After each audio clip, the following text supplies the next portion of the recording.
Kemarin putusan Mahkamah Konstitusi nomor 115 PUU 2024 yang diputuskan tanggal 29 April 2025 mengatakan ya pasal tentang hoax itu dihapus. Nah, ini kan keren banget itu. Jadi silakan masyarakat sekarang mengkritisi lewat medsos, jadi tidak bisa dituntut. Yang bisa dituntut itu kalau saya face to face ya. Ijazah itu bukan barang gaib ya. Ijazah itu bukan ular kobra yang tidak boleh semua orang tahu ya. Ijazah itu ada 3. 1, bukti seseorang itu lulus ya. Yang kedua, bukti seseorang itu menyelesaikan sekolah. Dan yang ketiga itu aturan negara bahwa orang yang sekolah harus diberi ijazah dan menandakan dia itu pernah sekolah. Sampai hari ini tidak pernah ada sidang pengadilan dimanapun. Apakah di pengadilan Jakarta Pusat, Jakarta Selatan, lebih-lebih di Surakarta. Jangan lupa, Gus Nur dihukum 6 tahun, kemudian dikoreksi Mahkamah Agung menjadi 4 tahun. Tidak ada kaitannya dengan ijazah palsu. Dan Anda bisa cari, nanti kita sampaikan juga. Jaksa yang menangani saat itu, Aprianto, yang sekarang sudah doktor, dia mengatakan kalau dulu daftar KPU pakai kopi ijazah, saya meyakini ijazahnya pasti ada. Jadi meyakini. Ini bukan ajaran agama, bro.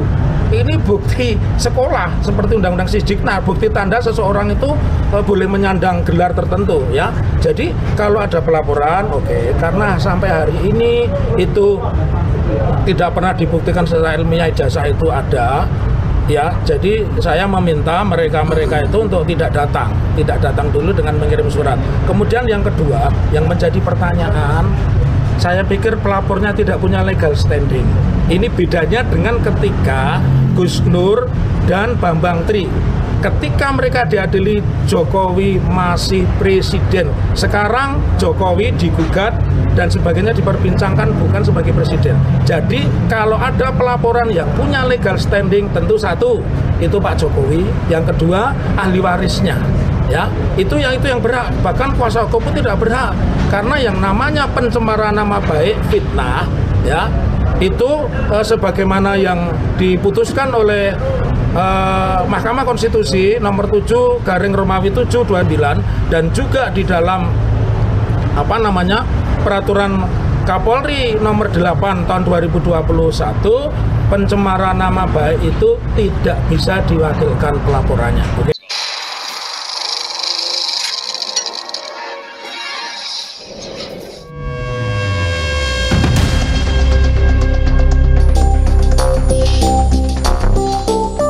Apa yang kita lakukan hari ini, pertama menghormati jadwal acara persidangan dari hari ini. Seperti yang kita sepakati, sidang pertama kami menunjuk Prof. Adi dan setujui T1, 2, 3, dan 4, dan sudah diagendakan hari Rabu tanggal 30 April pukul 10. Oleh karenanya sebelum pukul 10 kami datang.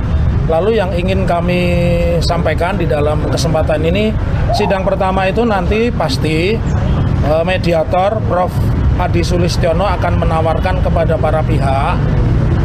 Para pihak ini dengan persidangan dan kemudian menunjuk mediator apa yang mau dilakukan.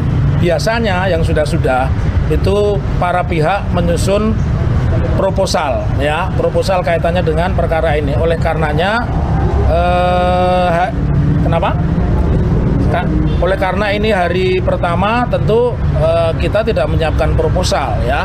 Tapi seperti yang rekan-rekan semua lihat bahwa Perma nomor 1 tahun 2016 pasal 17 maupun pasal 7 itu mengamanatkan bahwa yang namanya mediasi itu sifatnya mandatori, wajib. Nah, kalau ternyata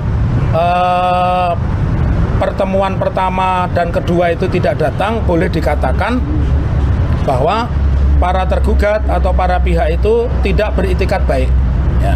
Jadi itikat baik itu ditunjukkan dengan datang memenuhi undangan pengadilan untuk melakukan mediasi. Lalu yang ingin saya tegaskan tadi menyebut pasal 7 dan pasal 17 bahwa mediasi itu harus dilakukan oleh in person. Kalau di dalam bahasa Indonesianya adalah dilakukan oleh YBS yang bersangkutan. Jadi artinya saya posisinya sebagai penggugat, tentu yang saya gugat adalah Pak Jokowi, tentu beliau harus hadir sendiri. Yang saya gugat adalah Komisi Pemilihan Umum Kota Surakarta, yang saya gugat adalah SMA 6 Surakarta dan Universitas Gadjah Mada. Tentu mereka para ketuanya, ketua KPU, kepala SMA dan rektor UGM harus hadir. Kenapa ini harus hadir?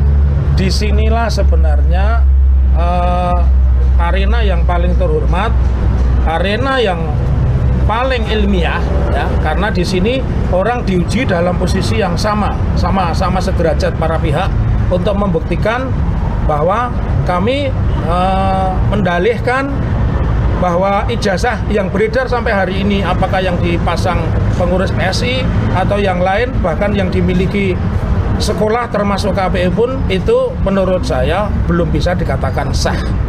Nah, ya, dan baru pengakuan UGM, jangan lupa UGM tidak pernah mengatakan mengaku ijazah. Dalam press conference rektor UGM itu mengatakan meyakini. Nah, ini kan bukan agama itu. Kalau agama boleh meyakini, ya. Kalau bukti fisik itu harus mengakui. Nah, kalau Universitas Gadjah Mada saja masih mendeskripsi meyakini, berarti secara scientific justice crime, ya, pembuktian kejahatan berdasarkan fakta-fakta ilmiah belum bisa dinyatakan sah, dan itulah yang kami tuntut di dalam persidangan hari ini. Pak Taufik, ini kan ya diketahui kemungkinan Pak Jokowi tidak hadir. Ya. Nah, nanti seperti apa kalau tidak hadir? Apakah berhenti sampai hadir atau tetap dilanjut atau? Nah, ini satu pertanyaan menarik ya, mewakili semua media. Saya mengatakan persepsi utama tadi saya mengatakan bahwa moral itu diuji dari kejujuran, ya. Kalau Universitas Gadjah Mada saja meyakini, nah oleh karena itu, karena ini bukti fakta ilmiah, dan tadi saya mengatakan kalau di dalam mediasi sekali dua kali tidak hadir berarti dia tidak punya itikat baik. Itu yang pertama. Yang kedua, berarti apa yang menjadi dahaga masyarakat, apa yang menjadi keinginan masyarakat, apa yang menjadi keheranan masyarakat belum terjawab, ya. Karena itu harus dibuktikan oleh yang bersangkutan. Kemudian yang ketiga, ini yang paling simpel. Siapapun kalau dia pernah berkuliah di UGM, entah dia selesai atau tidak, apalagi kalau dia memiliki ijazah, saya mengatakan dia akan bangga. Bahkan saya yang pernah keterima di studi pembangunan, Fakultas Ekonomi Studi Pembangunan, saya pun bangga. Tapi passion saya Fakultas Hukum, saya akhirnya kuliahnya di Fakultas Hukum Universitas 11 Maret. Itu saya bangga. Saya sangat bangga, jadi aneh gitu loh. Makanya ini sekaligus juga menunjukkan kepada kita bahwa Pak Jokowi itu tidak serius, ya. Dan makin saya terima kasih, ini sudah berubah yang sangat luar biasa. Bahkan kemarin putusan Mahkamah Konstitusi nomor 115 PUU 2024 yang diputuskan tanggal 29 April 2025 mengatakan, ya, pasal tentang hoax itu dihapus. Nah, ini kan keren banget itu. Jadi silakan masyarakat sekarang mengkritisi lewat medsos, jadi tidak bisa dituntut. Yang bisa dituntut itu kalau saya face to face, ya.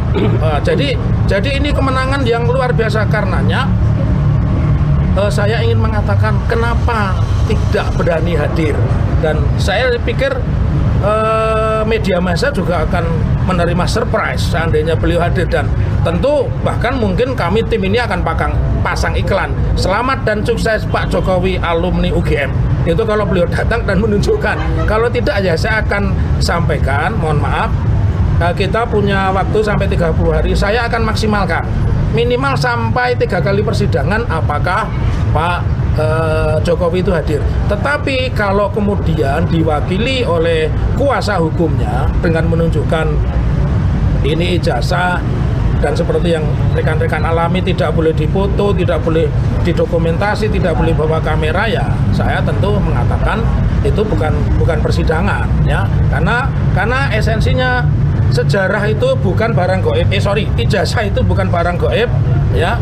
Ijazah itu bukan ular kobra yang tidak boleh semua orang tahu, ya. Ijazah itu ada 3. 1, bukti seseorang itu lulus, ya. Yang kedua, bukti seseorang itu menyelesaikan sekolah, dan yang ketiga itu aturan negara bahwa orang yang sekolah harus diberi ijazah dan menandakan dia itu pernah sekolah, ya. Itu deskripsi Undang-Undang Sistem Pendidikan Nasional. Oke. Pak, mengenai pelaporan balik yang laporan yang ditujukan ke yang menduga ijazah palsu Pak Jokowi ini seperti apa Pak? Ya, yang dilaporkan siapa? Ini sudah beberapa pihak seperti Pak Roy Suryo dan lain-lain, dan kabarnya hari ini juga akan ada pelaporan walaupun mungkin pihaknya belum jelas, tapi yang dituju jelas apa yang menuduh ijazah palsu itu. Tanggapannya gimana? Oke, terima kasih. Pertama saya ingin mengatakan sampai hari ini tidak pernah ada sidang pengadilan dimanapun. Apakah di pengadilan Jakarta Pusat, Jakarta Selatan, lebih-lebih di Surakarta. Jangan lupa, Gus Nur dihukum 6 tahun, kemudian dikoreksi Mahkamah Agung menjadi 4 tahun. Tidak ada kaitannya dengan ijazah palsu. Dan Anda bisa cari, nanti kita sampaikan juga. Jaksa yang menangani saat itu, Aprianto, yang sekarang sudah doktor, dia mengatakan kalau kalau dulu daftar KPU pakai kopi ijazah, saya meyakini ijazahnya pasti ada. Jadi meyakini. Ini bukan ajaran agama, bro. Ini bukti sekolah seperti Undang-Undang Sisdiknas, bukti tanda seseorang itu boleh menyandang gelar tertentu, ya.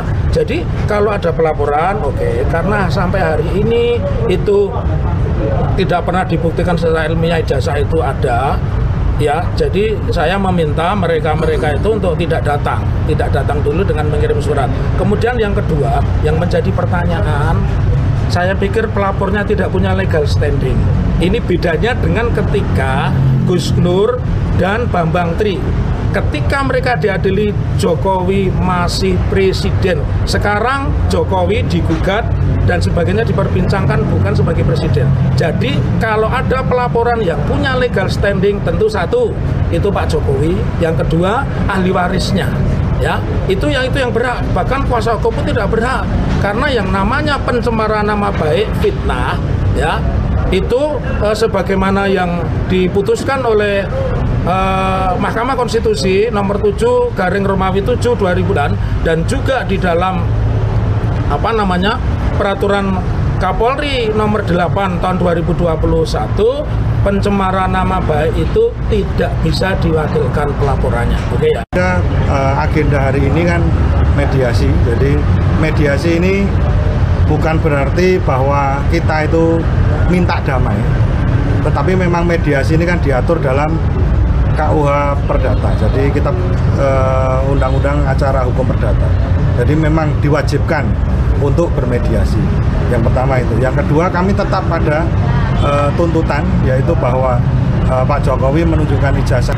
Kalau seandainya tadi tuntutannya seperti itu, maka harapan kami juga pastinya tadi sudah disampaikan prinsipal kami, Pak Dr. Taufik, bahwa harapan kami tetap Pak Jokowi ini hadir, karena beliau sebagai mantan presiden, sebagai warga negara yang baik, seharusnya juga menghargai proses peradilan yang berlaku di negara Republik Indonesia.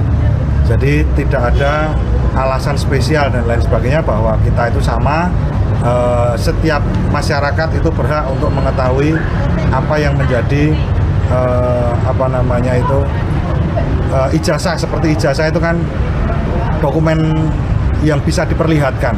Bukan rahasia. Ya. Jadi itu bukan rahasia. Kira-kira begitu. Mungkin teman-teman ada yang menanyakan lagi. Sejauh ini dalilnya masih sama ya? Sama. Ya.